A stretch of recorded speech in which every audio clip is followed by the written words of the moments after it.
మనం ఆ రోజు ఈ యొక్క డయాఫామ్ వాల్ మీరు ఒక్కసారి చూస్తే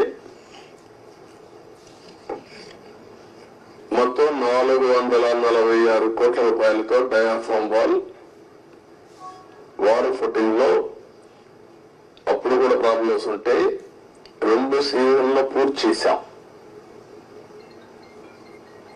ఆ డయాఫామ్ వాల్ కాపాడవలసినటువంటి ప్రభుత్వం కాపాడకుండా ఇష్టానుసారంగా ప్రాజెక్టు యొక్క ఫేట్ తో ఆడుకొని ఇప్పుడు మొత్తం ఈ డ్యామేజ్లు అయితే ఆ డ్యామేజ్ కూడా కనుగొనడానికి ఒక 1 year పట్టింది. గవర్నమెంట్ ఆఫ్ ఇండియా చాలా సార్లు చాలా స్పష్టంగా మీరు మార్చద్దంటే అవన్నీ కరెస్పాండెన్స్ రేపే నేను మాట్లాడతాను. ఇప్పుడు నేను డీటెయిల్స్ పోవడం లేదు. బ్రాడ్ గా కాన్సెప్ట్ ఫస్ట్ టైం ఇన్ఫర్మేషన్ ఇక్కడికి వచ్చాను. I have seen the project. మామూలు వాళ్ళైతే అర్థం కాదు. నేను ఒక 100 సార్లు ఈ ప్రాజెక్ట్ గురించి రివ్యూ చేసి ఉంటాను. 30 times ఇక్కడికి వచ్చి ప్రాజెక్ట్ లో చూశాను.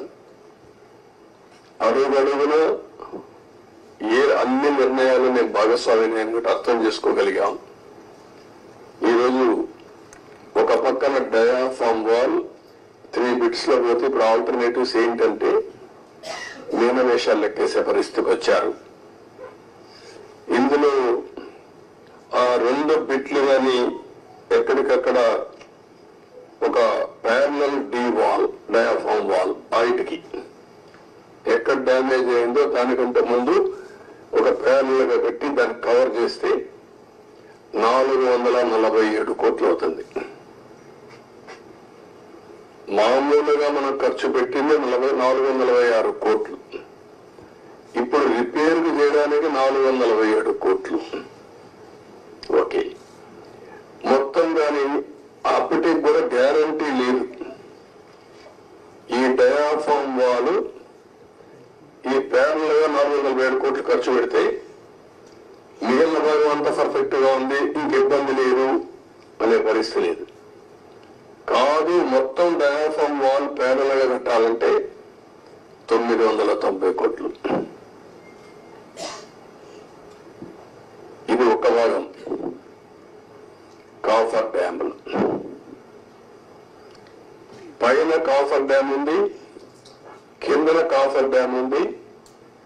550 కోట్ల రూపాయలతో పైన ఒక 250 కోట్లతో కిందన కాఫర్ డ్యామ్ 2 కట్టారు. ఇప్పుడు వీళ్ళు చేసిన నిర్వాహకం మధ్యలో గ్యాప్, లాస్ట్ లో గ్యాప్ ఉంటే ఆ లాస్ట్ గ్యాప్ ను ఫిలప్ చేయలేదు. రీజన్, ఆ సమయంలో ఏజెన్సీ లేరు, ఇంజనీర్లు లేరు. ఆ నీళ్లు వచ్చాయి. ఆ నీళ్లు వచ్చి మొత్తం ఆ ఉధృతంతో కింద నుండి ఇసుకుని ఎక్కడికక్కడ పైకి వేసింది. ఎక్కడికక్కడ మనం ఏమంటాము, ఇవన్నీ అగాధం, ఆ గొయ్యి కాదు, వాటర్ వచ్చినప్పుడు సుడిగుండాలు అలాంటి క్రియేట్ చేసి ఎంత లోతుకు పోవాలంత లోతుకి వెళ్ళిపోయి 20 మీటర్లు 30 మీటర్లకు వెళ్ళిపోయి ఆ మట్టి అంతా దిగేసింది. దానివల్ల గ్యాప్ 1 అది క్లోజ్ చేయాలి మనం. గ్యాప్ 1 దగ్గర మీరు ఒకసారి చూస్తే అది 250 మీటర్లు ఉండేది. గ్యాప్ 1 బంద్ 150 మీటర్స్ కొట్టుకొని వెళ్ళిపోయింది. దాని మీద ఇప్పుడు ఇసుకేసి కొంచెం ఫిలప్ చేశారు. ఇప్పుడు ఆ ఇసుకేసి అది ఫిలప్ చేస్తే దాన్ని మళ్ళా గ్యాప్ 1 ఫిలప్ చేయాలి మనం. ఇప్పుడు ఇసుక తీసుకొచ్చి బయట నుంచి ఇసుక తీసుకొచ్చి అక్కడ పెట్టి మొత్తం కొట్టుకొని వెళ్ళిపోయింది. కాబట్టి ఇప్పుడు డ్రౌటింగ్ దానంతా కూడా కాంపాక్ట్ చేస్తున్నారు. ఆ ఇసుక అంతా పోసి ఇది ఎంత అవుతుందో తెలియదు. ఒక 2000 కోట్లు అవుతుందా, ఎంత అవుతుందో తెలియదు. They are saying as on today 2000 కోట్లు. నాకు నమ్మకం లేదు అడ్మినిస్ట్రేషన్ పైన. వాళ్ళు ఏ లెక్కనేసారో తెలియదు నాకు. ఇది అయిన తర్వాత గ్యాప్ 1 అనేది లాస్ట్ లో ఉండేది వస్తుంది. గ్యాప్ 2 డయాఫామ్ వాల్, గ్యాప్ 3 ఇంకొక వాల్ కట్టారు, అక్కడ కాంక్రీట్ వాల్ కట్టారు.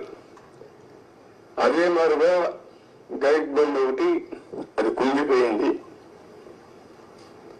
సరే, స్పిల్ అప్పుడే కట్టాం, గేట్స్ కూడా అప్పుడే పెట్టాం. Thank you.